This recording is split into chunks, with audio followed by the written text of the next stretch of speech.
Tab का period table को करने वाले, यानी कि टेबल्स मेन्यू करने वाले।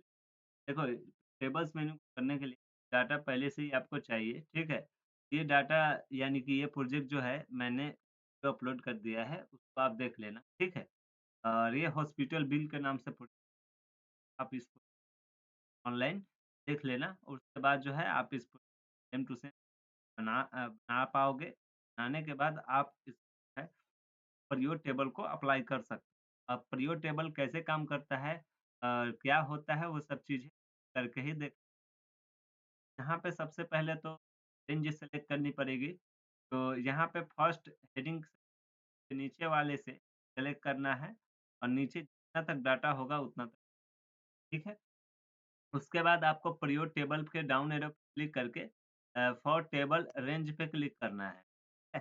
तो यहाँ पे क्या होगा कि आपको जो यहाँ पे ये वाला सिलेक्टेड दिखाएगा। या अगर मान के चलो कुछ ना दिखाए, आपको यहाँ से लेके यहाँ तक सेलेक्ट करना पड़ेगा। ठीक है?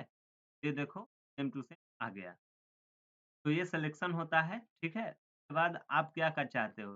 वर्कशीट पे चाहते हो, इसी वर्कशीट को कन्वर्ट करना चाहते हो? अगर मैं इसी वर्कशीट पे करना चाहता हूँ तो करके रेंज दे न्यू वर्कशीट पे करना चाहते हो तो न्यू वर्कशीट कर दूँगा, ठीक है? और जैसे ही वो करेंगे तो यहाँ पे शीट नंबर 2 पे जो है ये आ जाएगा, पीरियड टेबल। अब ये कैसे होगा, क्या होगा वो सब चीज़ें हम लोग थोड़ा-सा ठीक है? मैंने इसको यहाँ पे आप देखो पीरियड टेबल है। सबसे पहले मैं यहाँ पे पीरियड टेबल से पहले मैं आपको यहाँ पे बताता हूँ। हेडिंग में क्या-क्या था? Patient ID, patient name, age, ward number ward admit date और डिस्चार्ज डेट और टोटल डे और वार्ड चार्ज और डॉक्टर और टोटल अमाउंट। आपको प्रोजेक्ट में अच्छे ढंग से बताए हैं। प्रोजेक्ट को जो हम लोग पीरियड टेबल में कन्वर्ट करेंगे। मैं चाहता हूँ कि पेशेंट नेम के अकॉर्डिंगली आ जाए। तो पेशेंट नेम कहाँ है हमारा? रो में या कॉलम में? देख सकते हो रो में इंसर्ट हो गया। अगर इसको हम कॉलम में लेके जाते हैं तो देख सकते हो इस हिसाब से हो जाए। लेकिन मैं रो में रखता हूँ ताकि ये अच्छा ढंग से रिप्रेज़ेंट हो। ठीक है? उसके बाद मैं चाहता हूँ पेशेंट नेम के बाद वार्ड। मैं चाहता हूँ वार्ड नेम। मैं वार्ड नेम पे क्लिक करूँगा तो ये भी हमारा किस में चला गया? ये हमारा रो में चला गया। अगर मैं वार्ड नेम को क्या करता हूँ यहाँ से ये वार्ड नेम को कॉलम में डालता हूँ तो देख सकते हो इस हिसाब से चला जाता है। एक जनरल और प्राइवेट होता है। वार्ड नेम जो है रो बेटर रहेगा। तो मैं रो में डाला। अगर इसी को अगर आप फ़िल्टर में डालते हो, फ़िल्टर में जाएगा तो ये ऐसा दिखेगा, ऑल वार्ड। और इसमें से अगर आपको जनरल वाला देखना है कि जनरल वाली कैटेगरी में पेशेंट है, ये देख सकते हो जनरल वाली कैटेगरी आपको फिर यहाँ पे अगर प्राइवेट वाला देखना चाहते हो तो प्राइवेट वाले पे क्लिक करोगे जैसे ही यहाँ पे चेक ओके करोगे तो प्राइवेट वाले में दिखाएगा कितना पेशेंट है, ठीक है? अगर ऑल देखना चाहते हो तो ऑल पे क्लिक करके यहाँ से ये इस पे चेक कर देना और जैसे ही आप चेक मार्क करोगे इस वाले पे, ये सब दिखाएगा, देख सकते हो, ठीक है?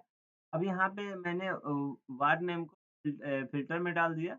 एडमिट डेट को मैं डालता हूँ इसमें ठीक है, देखो ये रो में चला गया एडमिट डेट। का डिस्चार्ज डेट भी मैं रो में ही डालूँगा, यही चला गया है, देख सकते हो। अगर इसको कॉलम में लेके जाओगे तो देख सकते हो ऐसे दिखाएगा, लेकिन ये रो में ही सबसे बेटर रहेगा और इस सबसे नीचे डिस्चार्ज एडमिट डेट के बाद में डिस्चार्ज डेट अच्छा रहेगा, सबसे नीचे वाले सेल। देखो ये जो है एडमिट डेट सबसे नीचे आ गया है, क्या करेंगे मूव करके नीचे यहाँ पे जो है सबसे ऊपर क्या आ रहा है पेशेंट यहाँ पे एक पेशेंट नेम सबसे ऊपर दिखा रहा है, उसके बाद ये क्या है आपका?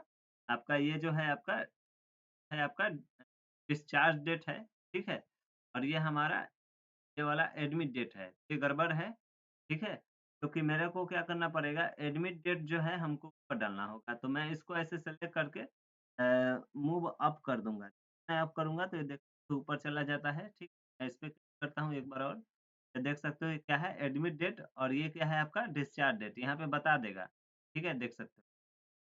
ये सब चीज़ें आपको पता होना चाहिए कैसे और चीज़ें यहाँ पे मैं बता दूँ, अगर इसको मैं ऐसे छुपा दूँ, तो देख सकते हो ऐसे दिख ऐसे छुपता भी है ये सब। प्रॉपर वे में सबको छुपा सकते हो। ये आप देख सकते हो किस हिसाब से परियो टेबल डिज़ाइन हो रहा है और ये इसी को कहते हैं हम लोग परियो टेबल। इसका काफ़ी ज़्यादा यूज़ और मेरे को अंशी को देखना हो, ठीक है? अनीश को, तो अनीश पे क्लिक करूँगा तो अनीश का एडमिट डेट दिखाएगा और नीचे वाले में डिस्चार्ज डेट होता है, आपको पता ही है, ठीक है? और यहाँ पे वार्ड के हिसाब से भी मैं चीज़ें देख सकता हूँ, मैं तो पहले इसको छुपा के रख रहा हूँ। अब यहाँ पे क्या है कि मेरे को क्या देखना है, टोटल डेट भी चेक करना है। मैं टोटल डेट चेक करूँगा तो यहाँ पे मैं टोटल डेट रख रहा हूँ, ठीक है? जैसे आकाश का चेक करना है तो देखो आकाश जो है टोटल 8 दिन रहा है, ठीक है? अब ये चीज़ें अब चेक करना है कि आखिर ये आकाश जो है, ये जनरल में था या प्राइवेट में था, तो एक काम करिएगा, यहाँ पे आइएगा और आप किसी एक पे चेक मार करके देख सकते हो, कौन प्राइवेट में था, कौन जो है जनरल में था, ठीक है? अब वहाँ पे वार्ड चार्ज भी आपको चाहिए तो मैं वार्ड चार्ज को भी करता हूँ। तो देख सकते हो वार्ड चार्ज भी मेरा आ गया। अगर ये वार्ड चार्ज को पहले चाहते हो टोटल डेट से तो आपको क्या करना पड़ेगा यहाँ पे कल आपको ये वार्ड चार्ज वाला जो है इसको आप ऊपर की तरफ खसका दो। ठीक है? और चीज़ें इसके बाद डॉक्टर फ़ी भी मेरे को चाहिए, डॉक्टर फ़ी मैं डाल दूँगा। और डॉक्टर फ़ी भी मैं चाहता हूँ ना कि सबसे ऊपर में आए, यानी कि यहाँ पे टोटल डेट से ऊपर की तरफ। यहाँ पे देखो ये जो है आपका वार्ड चार्ज है और ये डॉक्टर फ़ी है और टोटल दिन ये आकाश कुमार कितने दिन रहा है? 8 दिन। तो 8 दिन का टोटल अमाउंट कितना होगा मैं चाहता हूँ लास्ट में। मैं इसको चेक मार करूँगा, अमाउंट बता रहा है। आकाश कुमार जो है आपका जो है ये प्राइवेट में रहे हैं प्राइवेट में और इनका जो डॉक्टर ₹500 है और टोटल डेट जो है 8 दिन रहे हैं, इतना लगा। यहीं पे अगला देखोगे तो ये क्या नाम है इनका अंकित कुमार है, जो कि जनरल में रहे हैं, पता है जनरल का जो फ़ी है ₹500 था और यहाँ पे बता भी रहा है। और डॉक्टर फ़ी जो है ₹300 था और टोटल दिन जो है 5 दिन रहे थे तो इसका जो है ₹4000 हुआ। 5 दिन, ठीक है? तो ये सब चीज़ें डाटा इस हिसाब से आप डेवलप कर सकते हो। हाँ, एक और चीज़ इसमें आप चीज़ें बदल सकते हो अगर आप चाहते हो, चीज़ें हमारा अलग वे में है तो ये सब चीज़ें आपकी मर्ज़ी है, आप अपने हिसाब से डेवलप कर सकते हो। जैसे आप चाहते हो कि मेरा जो है डॉक्टर फ़ी वाला जो सेल है यहाँ पे, वार्ड चार्ज वाला जो सेल है, ये हमारा चल जाए इसके सबसे नीचे वाले में। तो आपको ये डाल दोगे, ये कहाँ चला गया? नीचे की तरफ। लेकिन इस हिसाब से आपका गड़बड़ा जाएगा, इधर-उधर हो जाएगा।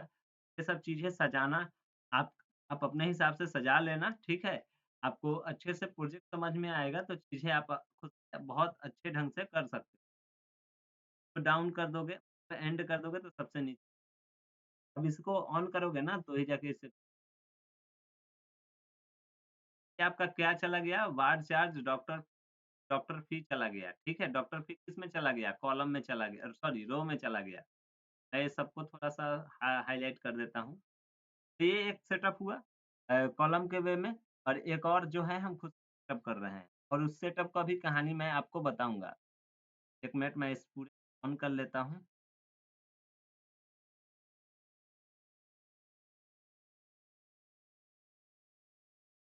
रहा है। मैं इतना ही ऑन करता हूँ।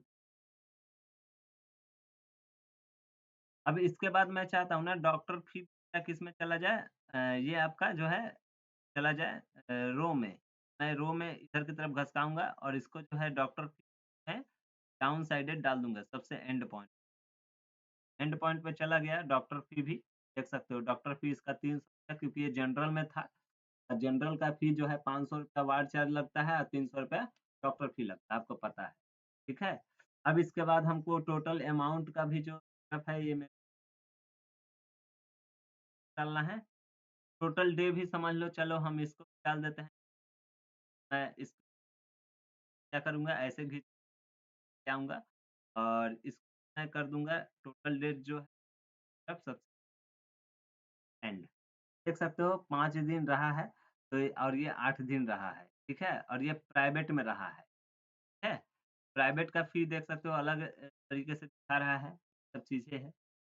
और इसके बाद जो है टोटल अमाउंट भी मैं चाहता हूँ ना कि चला जाए हमारा इस और ये सबसे लास्ट में चला जाए। वाला जो सेल है इसको करके मेरे को एंड कर देंगे। देख सकते हो इस हिसाब से देख अब ये देख सकते हो फ़िल्टर किसी और वे में हो गया, ठीक है? ये फ़िल्ट्रेशन का कहानी क्या है वो मैं आपको थोड़ा-सा ही समझाता हूँ। मैं यहाँ पे आता हूँ, अगर मेरे को क्या करना है ना कि मेरे को जनरल का चेक करना है, तो जनरल पे चेक मार करूँगा, जैसे ही मैं ओके करूँगा ना, जनरल में जितने सारे पेशेंट रहे होंगे, सब आ गया, देख सकते हैं। राहुल भी जनरल में थे, तो ये देखो यहाँ पे दिखा रहा है। राहुल जो है एडमिट हुए थे 10 तारीख 5/2025 को और डिस्चार्ज हुए हैं 18/5/2025 को और जनरल में रहे हैं तो 500 ऑब्वियसली वार्ड चार्ज ₹500 लगेगा, ₹300 डॉक्टर फी लगेगा और टोटल कितना दिन रहे हैं 9 दिन। तो ये सब काउंट करके सबको कैलकुलेट करके यहाँ पे बता दिया कि ये सब चीज़ें हैं। इस हिसाब से किसी आप हॉस्पिटल में काम कर रहे हो, तो उस हिसाब से आप स्ट्रक्चर रेडी करके और यू टेबल को रेडी करके आप अच्छे ढंग से अगले व्यक्ति को बता सकते हो, ठीक है? अब एक और चीज़ मैं आपको बता दूँ जाते-जाते, यहाँ पे जो है अगर मान के चलो ये कट हो जाए यहाँ से, ये कैसे ला सकते हो? केवल आपको इसके लिए केवल एनालाइज़ के अंदर जाना है और इसके बाद आपको इस फिल लिस्ट पे क्लिक कर देना है बस, ठीक है? तो जैसे क्लिक करोगे तो ये दिखने लगेगा। अब इसमें से अगर मान के चलो आपको चीज़ें हटाना हो जैसे डॉक्टर फ़ी, वार्ड चार्ज दोनों मतलब हटा देना हो तो डॉक्टर फ़ी, वार्ड चार्ज को अनचेक करोगे तो हट जाएगा, ठीक है? अब इसमें क्या बता रहा है? पेशेंट नेम बता रहा है, एडमिट डेट बता रहा है, डिस्चार्ज डेट बता रहा है, टोटल कितना दिन हुआ बता रहा है और कितना पैसा लगेगा वो बता रहा है। बता रहा है कि हाँ, तो कौन-सा वार्ड में वार्ड चार्जेज़ कितना है ये सब चीज़ें नहीं बता रहा है।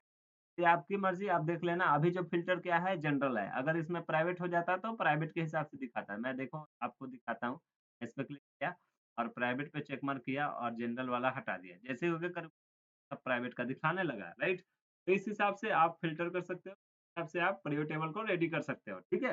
तो यहाँ पे मेरा जो है प्रियो टेबल कंप्लीट हुआ। चलो अब अगले टॉपिक के ऊपर डिस्कस करते हैं। अगला टॉपिक है हमारा इसको पहले तो मैं क्या करता हूँ ना कि कर देता हूँ। मैं इस पे का जो भी प्रियो टेबल मैं करना चाहता हूँ तो क्या करूँगा आपको कुछ नहीं कंट्रोल ए करना है सॉरी कंट्रोल नहीं, शीट को ही डिलीट कर दो सब रहेगा जो है ठीक है? अब ने इसके बाद रिकमेंड प्रियो टेबल दे देता है। अब इसका यूज़ क्या है सिंपल आप ये टेबल को सिलेक्ट कर लो, कंटेंट को कर लो, प्रियो टेबल पे क्लिक करो, तो उसके बाद क्या करोगे ओके बटन पे हिट करोगे तो ये दे देता है रिकमेंड टेबल एक और चीज़ ध्यान से समझो बात को, यहाँ पे रिकमेंड टेबल जो है आपका नेट कनेक्ट होगा तो ही जाके काम करेगा, ठीक है? यहाँ पे ये जो है रिकमेंड टेबल ये जो है आपका काम करता है, कर देंगे तो यहाँ से कर सकते हैं। हालाँकि इसका नेट कनेक्ट हो तो जाके आप यूज़ करो, रहेगा ठीक है, नहीं तो ब्लैंक दे देगा, ठीक है? तो ब्लैंक में आपको पता ही है कि आपको यहाँ से बता चुके हैं। नीचे वाला एक ऑप्शन है जो कि डेटाबेस का होता है, एक्सेस का होता है, वो हम लोग बाद में ठीक है? आगे देखोगे टेबल, अब ये क्या होता है सिंपल अब इसको मैं आपको समझा देता हूँ, जैसे एग्ज़ाम्पल मान के चलो करता हूँ, ओके? मैं सॉरी पूरे नहीं मेरे को यहाँ से मेन कंटेंट से सेलेक्ट करना होगा। मैंने इतना सेलेक्ट किया, टेबल पे गया और क्लिक करके जैसे ही मैं ओके करूँगा तो देख सकते हो इस हिसाब से कन्वर्ट हो जाता है। ये आपको पहले ही बता चुके हैं टेबल डिज़ाइन ये खुल जाता है। अब इसके बाद आप इसमें मिडल वे में भी कुछ सकते हो, डार्क वे में दे सकते हो। हिसाब से अगर ठीक है? तो इस हिसाब से आप चीज़ें कर सकते हो। आप अपने टेबल या अपने कंटेंट को काफ़ी अच्छे ढंग से मॉडिफ़िकेशन कर सकते हैं। मैं यहाँ पे कुछ करता हूँ, चलो पहले मैं पूरे सेट कर दिया। अब इसके बाद मान के चलो मेरा ये जो टेबल है, अब मैं ये देखो फ़िल्टर आप खुद से कर सकते हो, चाहते हो कि हाँ, सिर्फ़ मेरा जो है यहाँ पे चीज़ें आप खुद से मैनेज कर सकते हो। जैसे आप चाहते हो कि सिर्फ़ मेरा प्राइवेट वाला दिखे, तो मैं इस पे अनचेक करूँगा और सिर्फ़ प्राइवेट वाले पे चेक मार्क करूँगा, तो यहाँ पे बता देगा पेशेंट कितना है जो कि प्राइवेट में अपना इलाज करवाएँ हैं। ये सब चीज़ें फ़िल्टर आप कर सकते हो। अगर आप चाहते हो ये फ़िल्टर हट जाए, ठीक है? बिना फ़िल्टर का ऐसा चीज़ें हो, इसके लिए आपको सिंपल आपको इसको सेलेक्ट करना होगा और सेलेक्ट करके टेबल डिज़ाइन के अंदर जाके कन्वर्ट टू रेंज पे क्लिक करोगे, जैसे ही ओके करोगे, तो हमारा ये सिंपल रेंज हो जाएगा, देख सकते हो। अब ये डिज़ाइन रेडी हो गया, ठीक है? हिसाब से आप चीज़ें कर सकते हो। यहाँ पे जो है टेबल्स है हमारा कंपनी का, ठीक है? ये जो है आपको नेट कनेक्ट चाहिए, ठीक है? तो हैं, यहाँ तक इनफ होता है, ठीक है? यहाँ पे हमारा टेबल्स में कंप्लीट हुआ। उसके बाद वाले वीडियो में हम लोग इलस्ट्रेशन के ऊपर बात करेंगे। तब तक के लिए बाय।